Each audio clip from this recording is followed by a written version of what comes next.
Assalamualaikum warahmatullahi wabarakatuh. Yang terhormat Bapak Rudi Santoso, MHI MH, selaku dosen pembimbing mata kuliah Pendidikan Pancasila dan Kewarganegaraan, serta teman-teman yang saya banggakan. Kami dari kelompok 6 ingin mempresentasikan hasil diskusi kelompok kami yang berjudul Pengertian Hak Asasi Manusia dan Perkembangan HAM. Sebelumnya, perkenalkan, nama saya Nadia Safira dengan NPM 2021020263 sebagai moderator, dan rekan-rekan saya Mega Riani dengan NPM 2021020217, M. Aziz Juliansah dengan NPM 2021020448, M. Syarif Hidayatullah dengan NPM 2021020446 sebagai pemateri. Rangkaian acara yang akan kami lakukan pada diskusi kali ini adalah pembukaan, penyampaian materi, sesi tanya jawab, dan penutup. Acara pertama yaitu pembukaan. Marilah kita buka acara ini dengan melapaskan basmalah. Bismillahirrohmanirrohim. Acara selanjutnya yaitu penyajian materi. Saya persilahkan kepada pemateri pertama yaitu Mega Riani. Saya persilahkan. Terima kasih kepada Nadia Safira selaku moderator. Baik, langsung saja saya akan menjelaskan pengertian HAM dan ciri-cirinya. Hak asasi manusia adalah konsep hukum dan normatif yang menyatakan bahwa setiap manusia memiliki hak yang melekat pada dirinya. Hak asasi manusia berlaku kapanpun, dimanapun, dan kepada siapapun. Dalam suatu negara, hak asasi manusia setiap warganya dilindungi sebagai kewajiban negara untuk menghormati, melindungi, dan memenuhi hak asasi manusia seluruh rakyat. Pengertian HAM menurut para ahli, terdapat beberapa tokoh yang mengulas mengenai pengertian HAM, diantaranya adalah sebagai berikut. John Locke mengungkapkan bahwa HAM adalah hak yang langsung diberikan Tuhan kepada manusia sebagai hak yang dikodrati. Oleh sebab itu, tidak ada kekuatan di dunia ini yang bisa mencabutnya. HAM memiliki sifat mendasar dan suci. Jan Matterson, pengertian HAM menurut Jan Matterson adalah hak-hak yang ada pada setiap manusia, yang tanpanya manusia mustahil hidup sebagai manusia. Miriam Budiarjo, HAM adalah hak yang dimiliki setiap orang sejak lahir di dunia. Hak itu sifatnya universal karena hak dimiliki tanpa adanya perbedaan, baik ras, gender, budaya, suku, dan agama. Prof. Konjoro Pranoto, menurut Prof. Pranoto, HAM adalah suatu hak yang bersifat mendasar, hak yang dimiliki manusia sesuai dengan kodratnya yang pada dasarnya tidak bisa HAM adalah hak yang melekat pada diri manusia sebagai makhluk ciptaan Tuhan yang Maha Esa. Hak tersebut merupakan anugerah yang wajib dilindungi dan dihargai oleh setiap manusia. Dalam penerapannya berada pada ruang lingkup hak persamaan dan hak kebebasan yang terkait dengan interaksinya antar individu atau dengan instansi. Hak asasi manusia ada dan melekat pada setiap manusia, oleh karena itu bersifat universal, artinya berlaku di mana saja dan untuk siapa saja, dan tidak dapat diambil oleh siapapun. Hak asasi dibutuhkan manusia selain untuk melindungi diri dan martabat kemanusiaannya, juga digunakan sebagai landasan moral dalam bergaul atau berhubungan dengan sesama manusia. Berikut ciri-ciri hak asasi manusia. Memiliki beberapa ciri pokok yang mendefinisikan makna dari HAM itu sendiri. Berikut penjelasannya. Ciri-ciri HAM meliputi hakiki, universal, tetap, dan utuh. Yang ke-1, hakiki. HAM bersifat hakiki, artinya hak asasi manusia merupakan hak yang telah dimiliki manusia sejak lahir, bahkan ketika masih dalam kandungan. Hal ini bisa diartikan bahwa HAM merupakan kodrat yang telah diberikan Tuhan untuk manusia. Bagaimanapun, HAM ada di sepanjang kehidupan manusia. Apabila HAM dihapuskan, maka harus meniadakan manusia itu sendiri. 2. Universal. Ciri-ciri HAM selanjutnya adalah universal, artinya keberadaan HAM berlaku secara menyeluruh bagi setiap manusia di suatu negeri. 2. Universal. Ciri-ciri HAM selanjutnya adalah universal, artinya keberadaan HAM berlaku secara menyeluruh bagi setiap manusia di suatu negara tanpa terkecuali. Hak asasi manusia tidak terbatas oleh tempat, ruang, dan waktu. Oleh sebab itu, dimanapun manusia, HAM harus dihormati dan dijunjung tinggi. HAM juga bersifat universal yang bermakna menjunjung tinggi setiap hak asasi hak manusia tanpa memandang kedudukan, agama, ras, usia, suku, dan lain sebagainya. Manusia berhak hidup dan memiliki hak yang sama dengan sesama manusia lainnya. Ketiga, tetap. Bersifat tetap bermakna bahwa HAM akan terus ada dan melekat dalam diri seorang manusia. Sebagaimana makna HAM merupakan anugerah Tuhan kepada manusia. Keberadaan HAM merupakan pembeda manusia dengan makhluk lain. Keberadaan HAM tidak dapat dihilangkan, diambil secara sepihak karena hak asasi manusia akan terus ada dalam diri manusia. Yang keempat, utuh. Ciri pokok HAM selanjutnya adalah bersifat utuh. Hal ini bermakna bahwa hak asasi manusia tidak dapat dibagi antara sesama manusia. Sesama orang memiliki hak yang utuh seperti hak hidup, hak sipil dan hak pendidikan, hak politik, dan hak-hak yang lain. Terima kasih. Baik, materi selanjutnya akan dilanjutkan oleh M. Syarif Hidayatullah. Saya persilahkan. Assalamualaikum warahmatullahi wabarakatuh.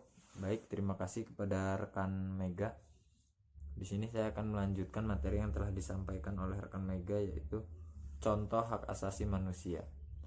Terdapat banyak contoh hak asasi manusia yang melekat pada diri setiap orang sebagai manusia tentunya. Berikut beberapa contoh hak asasi manusia. Hak asasi pribadi atau personal human rights merupakan hak yang berkaitan dengan kehidupan pribadi setiap orang, setiap manusia. Hak kebebasan mengemukakan pendapat, kebebasan dalam berorganisasi, hak menjalankan dan menentukan agama, kebebasan untuk bepergian, berkunjung, dan berpindah-pindah tempat. Hak untuk tidak dipaksa, hak dan hak untuk tidak disiksa, hak untuk hidup, berperilaku, tumbuh, dan berkembang.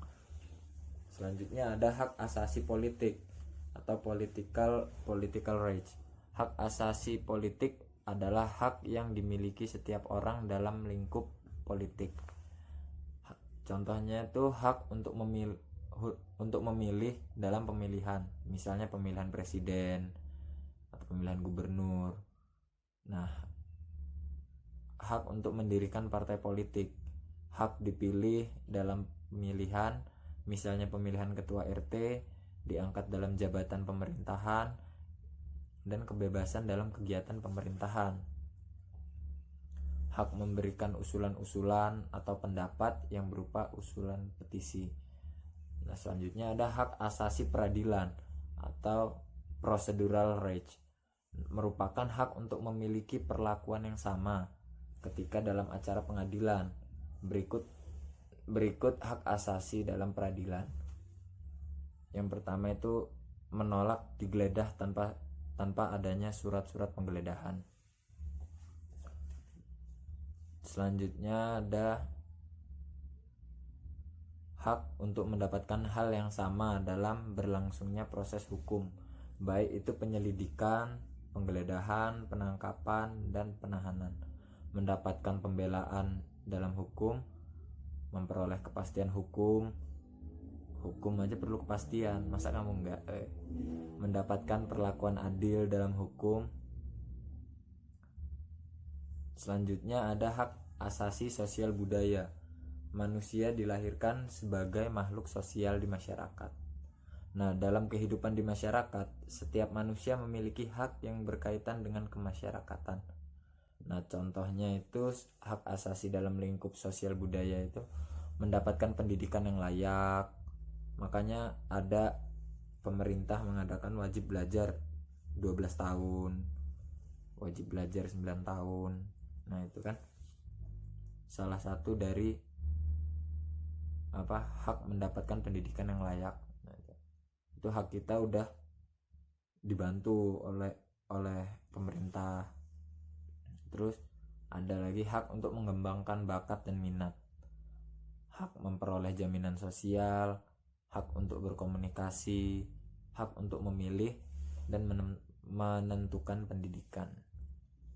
Selanjutnya ada hak asasi hukum atau legal equality rights. Nah, setiap masyarakat mendapatkan hak yang sama dalam hukum dan pemerintahan. Contohnya itu seperti berhak untuk menerima hak yang sama dalam proses hukum, mendapatkan layanan dan perlindungan hukum, hak dalam perlakuan yang adil atau sama dalam hukum, hak mendapatkan dan memiliki pembelaan hukum pada peradilan. Ada juga seperti hak asasi ekonomi. Hak asasi yang menyangkut ekonomi berarti bahwa setiap manusia ini mempunyai hak untuk melakukan aktivitas ekonomi berupa membeli, menjual, serta memanfaatkan sesuatu yang memiliki daya jual. Nah, contoh hak asasi ekonomi ini yaitu kebebasan dalam membeli sesuatu, kebebasan mengadakan dan melakukan perjanjian kontrak, memiliki pekerjaan yang layak, dan kebebasan melakukan transaksi, hak memiliki sesuatu, hak untuk menikmati sumber daya alam atau SDA.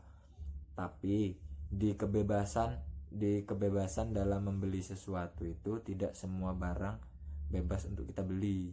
Ada juga yang tidak boleh, ada juga yang dilarang.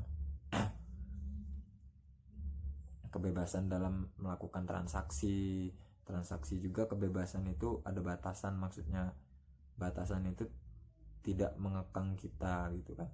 Istilahnya apa yang kita butuhkan untuk kita melakukan transaksi itu diperbolehkan. Transaksi itu transaksi apa? Kalau misalkan transaksi barang terlarang tidak mungkin diizinkan, seperti itu. Baik, terima kasih. Mungkin sekian penjelasan dari saya mengenai contoh-contoh hak asasi manusia. Materi selanjutnya akan disampaikan oleh rekan saya. Materi selanjutnya akan dilanjutkan oleh M. Aziz Juliansah. Kepada M. Aziz saya persilahkan.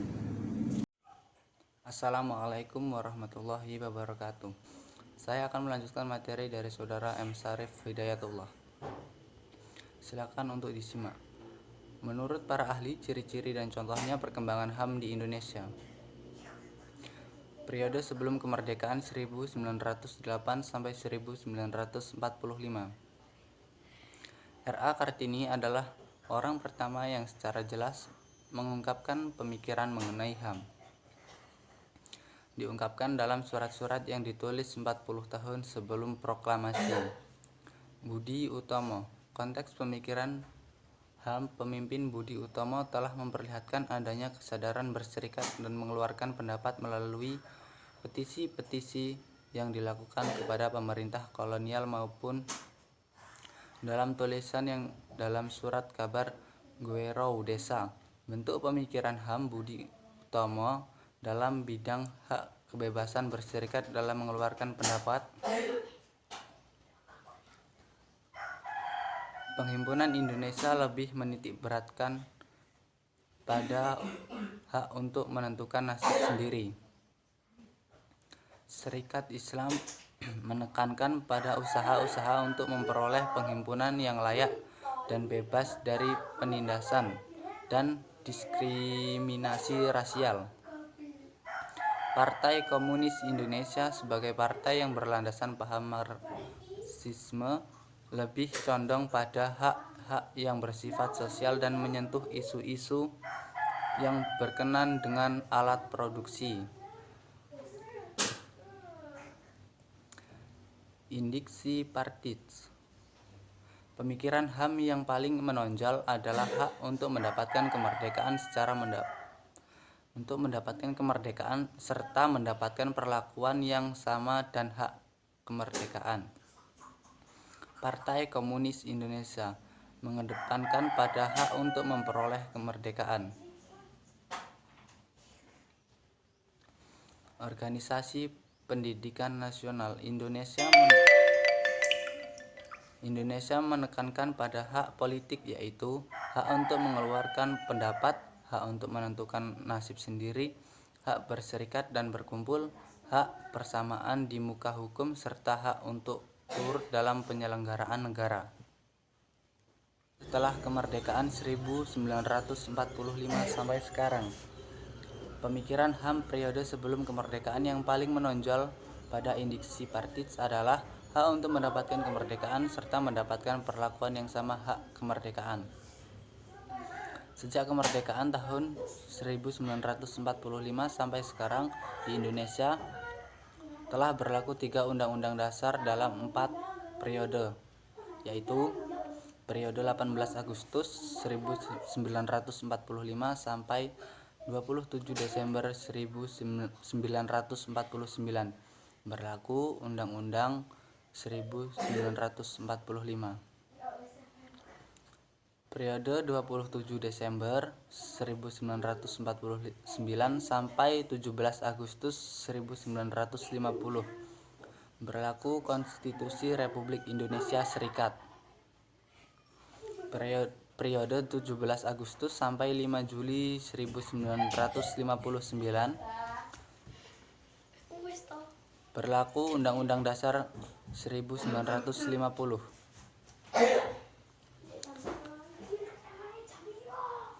Periode 5 Juli sampai sekarang berlaku kembali Undang-Undang Dasar 1945. HAM universalitas dan relativitas. Aturan tentang HAM dan pengaplikasiannya di setiap negara memang ada, tapi belum jelas batasan-batasan. Melanggar HAM yang pasti itu seperti apa? Sebagai contoh adalah bila di negara X membiarkan warganya tidak mendapat bantuan merupakan pelanggaran HAM. Tapi belum tentu di negara A itu adalah pelanggaran HAM.